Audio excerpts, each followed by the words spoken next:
तमाम stake holders के दरमियान मुज़ाकरात के लिए सरगर्म एक किरदार फवाद चौधरी साहब का ये कहना है कि उनकी मस्बत कोशिशों के मस्बत नताइज मिल रहे हैं। उनका कहना ये है कि वो सदर आसिफ जरदारी और वज़ीर आज़म शहबाज शरीफ से भी मुलाकात करेंगे ताकि मुल्क को इस गंभीर सूरत हाल से निकालने के लिए डायलॉग को आगे बढ़ाया जा सके। उन्होंने कहा कि मुज़ाकरात के मामले को आगे बढ़ाने के लिए ज़रूरी है कि कोट लखपत जेल में कैद PTI रहनुमाओं को ज़मानत पर रिहा किया जाए। इसी तरह डॉक्टर यास्मीन राशिद बुशरा बीबी और दीगर ऐसी ख़वातीन जिनको सज़ाएं सुनाई गई हैं उनको रिहा किया जाए।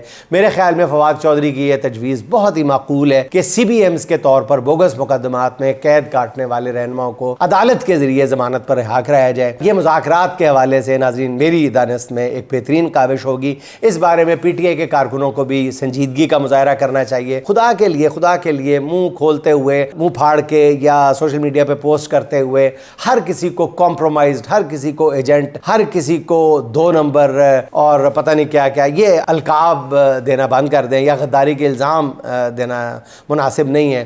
फवाद चौधरी को ले लें, उनके किसी अमल में कोताही हो सकती है, उन्होंने पार्टी से पूछा जा सकता है कि गद्दारी कहाँ की है।